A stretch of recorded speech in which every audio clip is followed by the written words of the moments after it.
So welcome back to another episode, and today I thought I'd do something that I did 7 years ago. I did an episode 7 years ago looking at some of the best video game box art. So I went through a lot of the classics like Secret of Mana and Samurai Showdown, some absolute video game classics, and I thought it would be a lot of fun to revisit that and to update it and look at a lot more box art. A lot of box arts that I really love, and it was funny. I was walking around the games room, and there was so many box arts. I was like, I want to talk about this, I want to talk about this. I'll be honest, I talk a lot about PC Engine box arts today because I think that the PC Engine had some of the best box arts ever. They were all hand-painted back then, beautiful looking stuff. So we're going to go through a lot of that today and a lot of other random box art. So this is going to be all over the place. Let's start off with a beautiful box art for a sequel game, The Ninja Warriors. This is The Ninja Warriors again. This is on the Super Nintendo. It was released on the Super Famicom, and I gotta say, what beautiful artwork of the 3 androids, hand painted. Really wonderful, really set the stage for how exciting the game was going to be, and I absolutely love it. And this is not going to be a comparison episode. I'll do it maybe a couple of times, but here we go with the Ninja Saviors. This is the updated version of this game, and they did some really beautiful stuff with the artwork, updating it, and look at that, making the androids really come to life there. I love the Ninja Warriors. I love the box arts, that's for sure. Now, this is a weird one. I was looking at all my NES games, and this one kind of stood out to me. And I thought, I really like this. It's classic, it's nostalgic, and not a lot of people talk about it. That's why I want to talk about it. Kid Nicky, Radical Ninja. You know why I'm picking this? No box art says the 1980s like this. This is a side view action game from Japan, and it has this amazing, crazy cover on there. Pink and blue and green, and with a wild painting of this guy holding his sword. I think it's pretty wild. It's so 80s that it deserves a mention because it's so much fun. Now, here we go. Now we get into some really awesome ones. And again, here's a comparison. Here is the Legendary Axe in Japan, Volume 1 on the PC Engine. Why? Is that really great artwork? It's not the best artwork. The characters are a little out of proportion, but it's Volume 1 of the PC Engine. It's pretty cool, and it's such a wonderful game. I think it's the nostalgia of how much I enjoy the game makes this box art that much better. And then let's do the comparison. The American version compared to the Japanese version. And I'll say this much. I think the American version is a lot better, but this has a lot of charm. I do like the colors in this one with the green and yellows a little bit. Legendary Axe, honestly, a legendary game. Now we're gonna get into what I call the PC Engine shooter box art. This stuff is so good. I picked a few shooting games, side view, shmup style games if you want to call it that. Here we go. Ghost Warrior Spriggan. That is just the best. I remember waking up Christmas morning and seeing the anime artwork and saying, oh my god, that's beautiful. How did they do the artwork? And I think, when I was a younger guy, I always wondered how they did some of this artwork because I was an artist myself, and I was like, how did they get that technique? How did they do the coloring? Thought it was wonderful. Soldier Blade. You can't go wrong with Soldier Blade. Look at this right here. Wonderful. All hand-painted.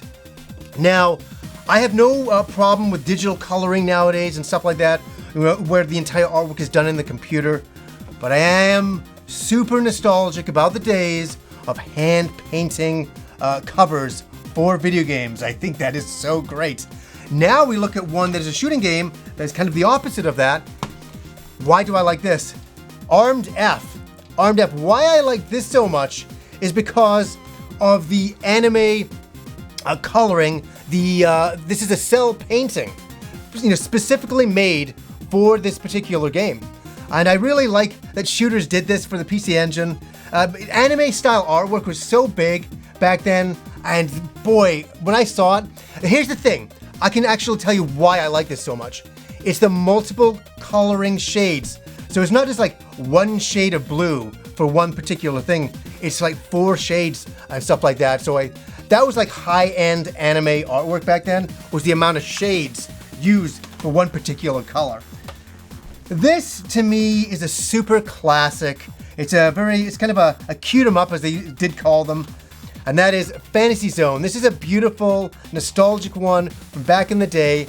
I like how it's so cute. It's so nice. It's so beautiful in its design. I think it's really, really wonderful. And it kind of sets the stage for the style of game that it is. And I think it's really, really great. The game itself is okay, but man, I bought this game right here for the box art because back years ago, maybe 10 plus years ago, I was on a crazy PC Engine hunt, and every night I'd be like, oh, I gotta get one more game, and I had to get this Violent Soldier. Honestly, the best name ever for a shooter, Violent Soldier, and I just love the artwork because of the mix of hand drawingness going on in there and the painting going on. I think it's really kind of neat, and I like how the tendrils are going through the lettering there and how it all comes together. It's funny how a box art can come together. Even on here for Fantasy Zone is the lettering and how it kind of melds in to the entire box art, and it becomes a thing, and a thing that we really appreciate. At least I do. That is for sure. Okay, we're not out of the PC Engine zone yet. Not out by a long shot. These two in particular I have liked for probably around 25 years since I first saw them, and that's because I'm a big Macross fan. You might know that by now. And these two games came out on the PC Engine. They're both completely different. One is a shooter, and the other is a strategy game. And but here's the thing: both of the artworks are unbelievable. They are truly incredible by my favorite artist, Mikimoto. And I just, even the backs of the art, of the boxes are just gorgeous. All with original characters for these games. And yeah, Mikimoto, man, I mean, he's just so great. I mean, I love this character design. I really wish he could come back to Macross and we could see more designs like this again. That's what I need. I need him back for Macross, but the covers are unreal. They made me enjoy the game more than I should, I think, because the covers were so well designed and so well painted. I have his covers on my wall as well. His artwork is on my wall. Love him to death. Now, I picked this one. I went through like 200 PC Engine games to get these, by the way. I didn't just randomly grab things. I really thought about these things. This is one that I really like. It's volume 43. We got it over here as Utopia 2. It is Utopia 2, but the Japanese box art is just gorgeous. It's just wonderful. I love the painted character there, the hero, and just the colors and composition is excellent. This, to me, is a perfect fantasy cover. A perfect fantasy cover. I think they nailed it totally perfectly. I love that. I love that cover so much. Now, a favorite game of mine from back in the day, Last Alert, known in Japan as Red Alert. We got Guy Kazama, our favorite Guy Kazama, on the cover here, and I just love it. It's so like red and like wartime going on with Guy Kazama there. I think it's like Dr. Garcia in the back. Yeah, that's the American version name. The game is great. It's an overhead shooting style game. One of the worst dubs in human history. You can find it on the channel. Just type in, Last Alert's review, I believe, and you'll find out all about Guy Kazama and his amazing adventures. But love the Japanese cover. So good. Next up is the Japanese version. You'd never see this cover again. You'd never see this kind of cover again from back in the day. This was a side view action beat 'em up style game called Vigilante. And look at this. It's just a girl being held hostage with a knife up to her face. I believe in the American version of Vigilante, I think her name was Madonna. I think so. You got to say Madonna. I think that's who it is.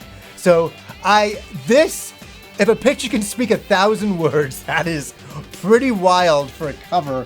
And when I was going through them all today, I was like, oh, that's a mention. That's a real mention. This is an interesting one. I'm gonna say this one because I think the idea of this is better than what the game turned out to be. This was kind of like an early survival horror game, War of the Dead. And I just kind of like that cover. Is that we got a destroyed city in the background. We got this girl holding this machine gun with these creatures coming up behind her.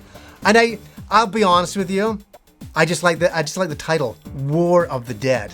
It's amazing. It sounds like something like it would be a sequel to like Dawn of the Dead or one of those style of movies. And I always appreciated the Japanese take on a lot of things and their imaginations, man. I mean, they had such interesting ideas. I always love their titles. Speaking of wild titles, here's another. I like this cover. I really like this cover. You probably won't look at it and go, it's okay. No, I really like this cover. Silent Debuggers. An alien style of game where you're hunting aliens on a space station. The Japanese cover is way better than the American cover. I just like the spacesuit there. I think I really like the drawing. I really like the coloring on that. I think it looks absolutely awesome. And then the guy there standing in the hallway of the satellite that you're in. Yeah, the space station that you're in, trying to get these aliens. And it's an okay game. It's an okay game. I always wanted the game to be a lot better than what it was. This is a fun one because he did a few video game box arts back then. He did a few video games, and this is Rotor 2. Rotor 2, and this is by Shiro Mazamune, great artist of Appleseed. And I remember when I was doing my PC Engine, researching it like years ago to see all the different covers and all the games that were out there. I'd heard of this game, and I'm like, I can't believe Shiro did the cover for this like kind of racing game. And it's like so cool, and I like that back in the day, like some of the covers were just really hand done. Like, it's now everything is absolutely perfectly done. This is so hand drawn and it's so hand colored, and I don't think you'd ever see a box art like that get onto a game. Well, then again, I've seen worse things get onto games, but I love this box art, by the way. I'm not insulting it. I'm just saying I appreciate the hand drawingness of this here. It's like by Shiro. Shiro is legendary. The guy did Ghost in the Shell. Awesome, amazing stuff. Okay, I couldn't leave the PC Engine without putting in Kabuki right here, Far East of Eden. I'm one of the biggest fans of this guy's artwork. I love it. And I got his posters on my wall. Even Kim years ago got me a cake with this character on it. She had it specially made at Dairy Queen. I really appreciated it. And it's just the character, right? It's just Kabuki on the cover. But I really liked it. It's an RPG series in Japan that we never got, but I really wish we did. That would have been great. Okay, I'm bringing up one here. Actually, yeah, I'll do these. So I said the PC Engine had some of the best box arts of all time. I do believe that. There's a second system that in my mind rivals it, or it's pretty on par, and that is the NeoGeo. Let's go for some NAMM 1975 love right there. Look at that beautiful cover. And that's the thing, when you got a NeoGeo game back then, it felt like you really owned something. You really had something in your hand. And so I think they realized that as well. So they made sure that they put some amazing box art on there. Some really beautiful stuff. And yes, you can't go wrong. Honestly, I look at every single NeoGeo box art as being incredible art. Some of the best stuff you'll ever see. I picked out a few that are not just like King of Fighters or something like that. This is one as well that I really want to show. World Heroes 2 Jet. And a lot of people will look at this and say, why? I love World Heroes. I'm a big old school World Heroes fan. And when they got to Jet, I really love this collage of all of the characters. I mean, I just thought this was supposed to be the best version of the game at the time, and I just thought it was amazing. With Fuma and Hanzo on there, and all the rest of the characters. I like World Heroes, and I really wanted to give a nod to World Heroes Jet here, because I think it's a very underappreciated game, and some underappreciated box art. I mean, who talks about World Heroes 2 Jet artwork? Nobody. Okay. Now we get into some Sega CD ones here. This is awesome. This cover, realistically to me, defines Sega at the time. And that's for Road Avenger. Look at that Mad Max style, you know, like setting going on there, which is kind of not really the game. The game's set in modern times, but I love it. It is so, you can almost imagine this character going, Sega. It has that kind of look to it, right? It's the punch in the face. We're gonna grab you and bring you into the game. And this is a really cool game. Really cool game. It's like an anime choose your own adventure racing style game where you kind of pick which direction you want to go. If you don't do it in time, you blow up. It's really cool. Really awesome. But check that artwork out. Okay, next up, I believe this has the best artwork of any Sega CD game in history. This may be the best box art that we will look at today. And that is from Marky Mark and the Funky Bunch. Make my video. No, it's not. No, it's not. I swear, I have this in my collection because I think it's so funny, man. And it's such a product of the time. This does not get a vote into my best box arts, but it gets a vote into the most hilarious bad box arts. Marky Mark and the Funky Bunch, you are definitely involved in that. Okay, this is a guilty one. Then I'm going to say a nostalgic one. We'll look at it real quick. For Warsong on the Genesis. This is a really wonderful old game based on Langrisser, and it's just a nice painting. It's just a beautiful painting. I have dreams if I ever won the lottery or something like that I could have the original artwork for Warsong on a wall, the original painting. That would be a thing in my home. I'd have a lot of box arts like that. I'd probably a shrine. It'd probably be a shrine to video games and the artwork and the people who created them. That's what I would love to have, an entire room devoted to that. That would be great. That would be great. And you know what? What would be in that room would be The Last Story by Mistwalker right here. This is wonderful stuff. Look at, this is on the Wii. Look at that great artwork there. And look at this, watch this. As soon as I open this up, gorgeous, simple, and gorgeous. I really like the characters. I really like that less is a little bit more. Very low saturation colors going on there. I really like the Last Story quite a bit. And it's not a game that not a lot of people talk about. And I think really underappreciated. Really underappreciated. I think this game really needs a remaster. It does. But the artwork does not need a remaster. It's perfect. It's really good. Okay, we're down to the last few here. Since I'm kind of in that zone, I'm doing a quick plug for the artwork and for the characters of Lost Odyssey on the Xbox 360.